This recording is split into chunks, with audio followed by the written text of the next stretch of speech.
We're continuing our information session on the new high school proposal, and now we're going to meet with Kirk Downing, Superintendent of Schools, and Laura Friend, Assistant Superintendent of Teaching and Learning. We're going to focus on the learning program in this segment. Laura, there have been some presentations and forums that speak about the educational program of Nashoba Regional High School. Please share why the educational program is important to the building project, and how is that different from the educational program today? Sure. Thank you, Bob. It's an honor and a privilege to be here with you today. The educational program that we've developed is focused on the future.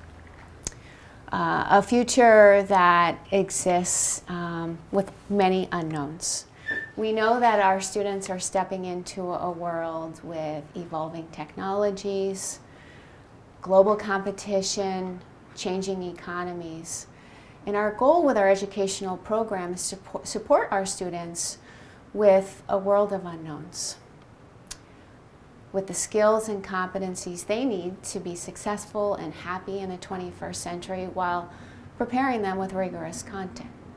Like when I think about 2023 right now, who knew that artificial intelligence would be able to produce essays or compose music or generate code or even operate a vehicle?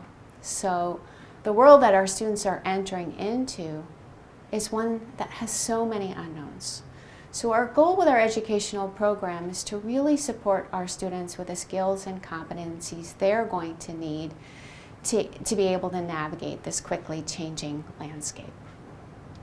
The new high school is predicated on innovation and creativity and collaboration and critical thinking, and provides space and opportunity for our students to engage in that kind of learning. Right now, with our high school, our current high school, as has been discussed, it was built in 1961. And it was built for a different kind of educational landscape. And our teachers are doing their very best right now within that current physical landscape to meet the needs of our students, but they're constrained. They're limited. They're limited by the space. They're limited by the infrastructure, and we're limited by our course offerings. Right now, many of our classrooms are structured in rows because our teachers are just confined by the space. The new high school will be able to build our students with capacity to have flexible learning spaces and personalized learning communities that are going to create opportunities for our teachers to come together and our students to come together to connect their learning across disciplines. Much different than it is today, where our teachers are confined to their singular spaces and our students are confined to their singular content areas and disciplines. As well, our educational program really supports learning in science and technology and applied arts. Right now, we're limited with these opportunities. Currently, our VEX robotics and our video production courses are taking place in a closet in the back of our graphics design lab, and our technology and engineering course is in our old wood shop. So right now, these highly popular courses are limited by our space and our ability to provide our students with 21st century technology and the ability for them to create and innovate. Our new high school building will be able to provide our students with the space they need in order to be able to engage in those skills we know will be critical for future success. Okay, thank you. Kirk, in 2015, the school district received notice from the New England Association of Schools and Colleges that the physical plant of Nashoba Regional High School is not up to standard. How is the NEASC accreditation relevant to the construction of a new high school? Yeah, this is a great question, Bob. And in digging into my research, I learned you were part of a space study group back in 2015 that looked at this, and at the same time, that's when we had our last decennial accreditation from NEASC. So we currently are a fully accredited high school, and that's noted in the report, but they did cite that the limitations of the size of our spaces as being a major factor in terms of meeting the learning stances. as well as our science spaces being underdeveloped, undersized, and as being two big areas that we had to look at. And so NEASC updated their standards in 2020, and in those standards, the fourth element is around the conditions of learning in the building. And if we don't somehow figure out a way to improve those conditions, we're at risk of not meeting that standard, which puts our accreditation at risk. Well, your guess is as good as mine in terms of what would happen if we lost our accreditation. We do know that Nashoba has an excellent reputation among schools and colleges for producing graduates that can go on to do various rigorous fields, to get into service, to get into teaching and learning. And I don't envision that if we were to lose our accreditation, that academic standard would continue, because that puts at risk the perception of what the Nashoba Regional School District is. And so the exact outcome of that, I can't be certain, but I don't know if that's something we want to test as a community to find out if we lose our accreditation, what would happen to the general word of our school district, thus impacting growth of our towns, resale of our homes. So while those are unpredictable factors, I don't think we should be taking that kind of risk and find out. So we can't address the space issues of the high school currently, because it was a steel and concrete building built in 1961, and the square footage of our classrooms is 725 square feet, when the minimum standard today is 850 square feet. We can't move concrete walls to make our classroom sizes bigger. So that's a major, major limitation with the building today relative to what the accreditation standards require. Okay, thank you. Laura, please share what we can expect to see in the new building that reflects the elements of the educational program. Yeah, great question. This is really exciting, right?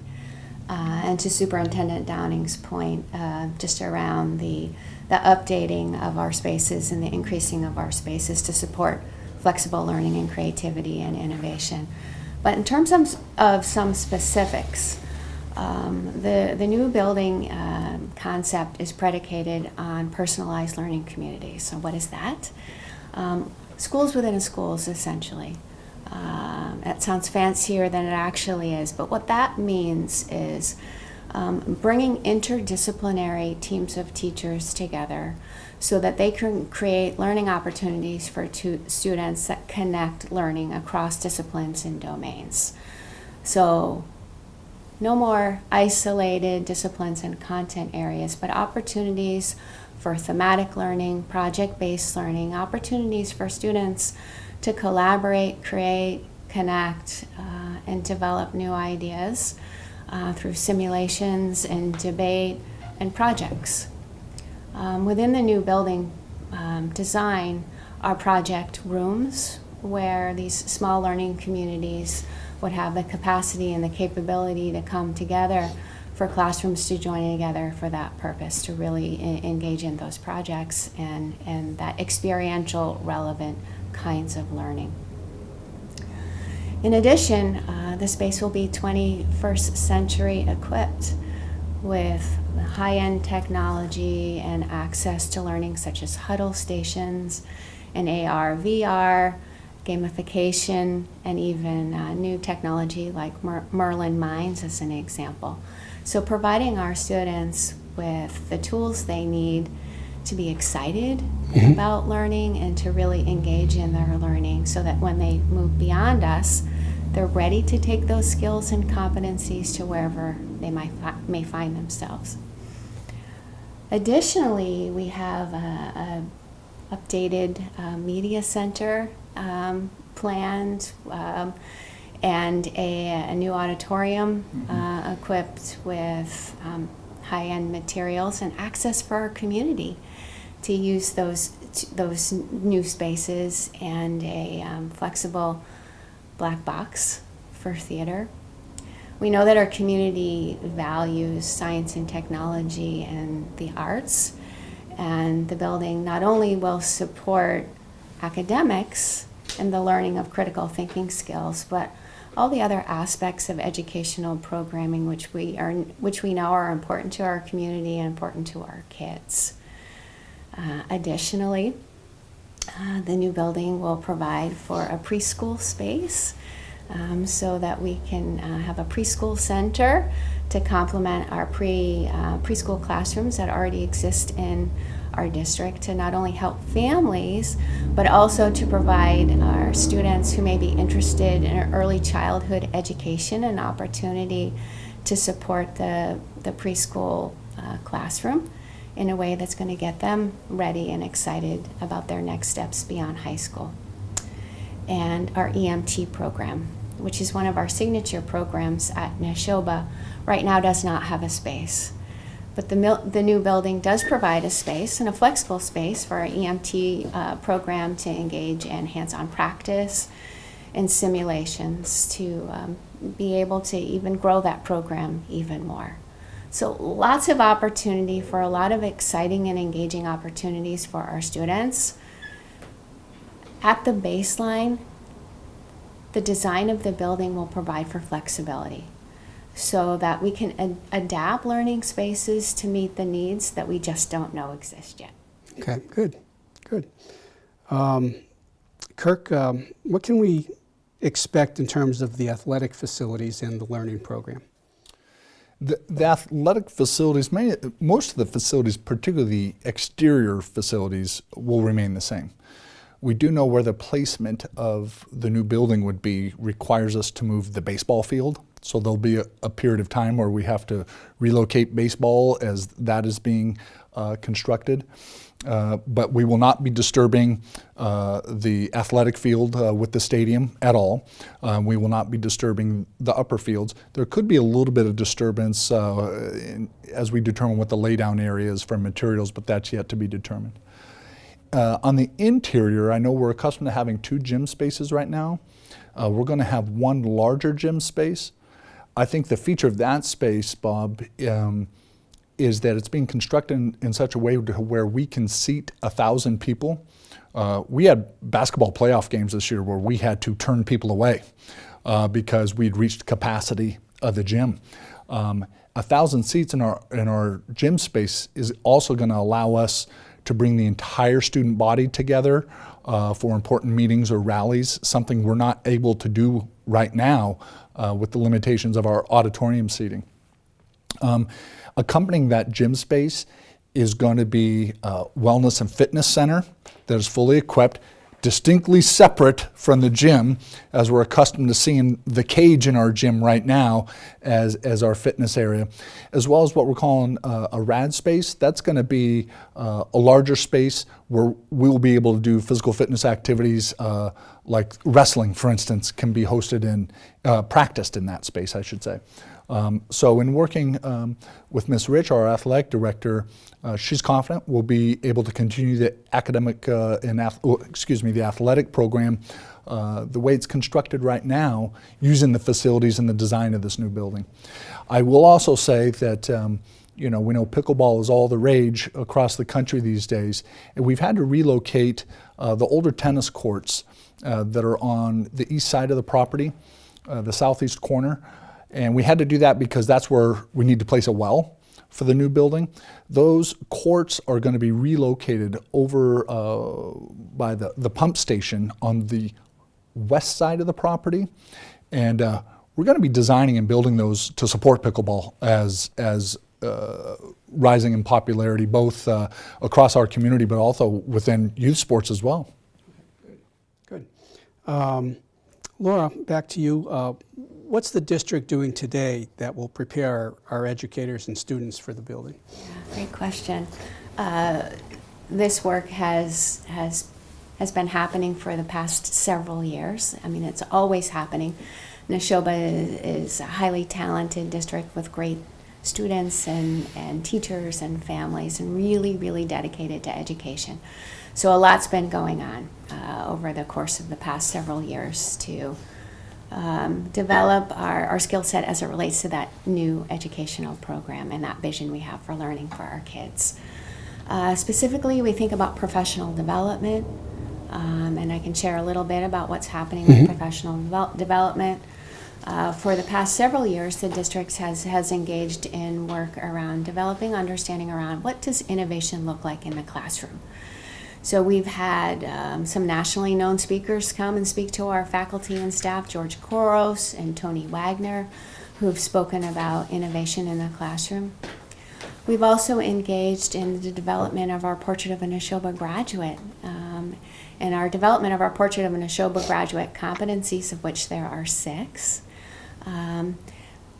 really reflects the competencies and the skills that our students, our faculty and our staff and our community want for our students when they leave us. Skills such as learner's mindset, empathy, creativity, critical thinking, perseverance.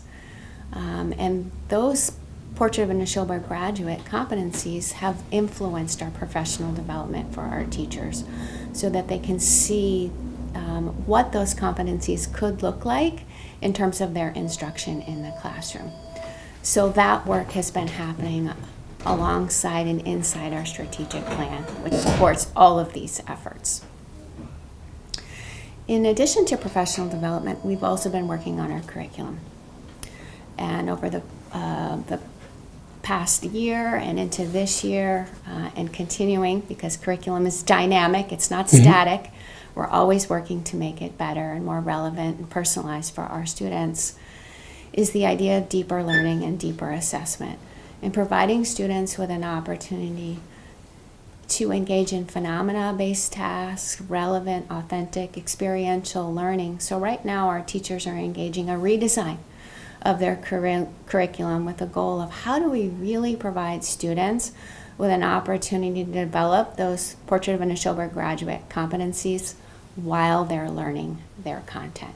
So that curriculum work was in full force last year and will continue this year so that our teachers and our students are stepping into, hopefully, a new building with all these newly designed and evolved units of instruction. As well, our high school building principal, Dr. Kate Boynton, has been working with our staff and with the Department of Teaching and Learning on re-examining the schedule and the course offerings that will complement and provide these learning opportunities for our students. So right now there's a scheduling working group working with Dr. Boynton and the administrative team to take a look at how to possibly adjust the schedule to make room for externships and internships, innovation pathways, and those signature programs. So that work is happening right now, as well as taking a look at the course offerings and those offerings that are going to provide our students with the science and technology and engineering, the humanities level courses, the video production, and all of those skills and disciplines that we know the future world holds for our students. It's exciting work. Our teachers are passionate about it, and we're really, really excited about our current work and where it will take us moving forward. Okay, excellent. Thank you. That completes our section on the learning portion of our FAQs. Yeah. Thank you. Thank you, Bob. Thank you very much.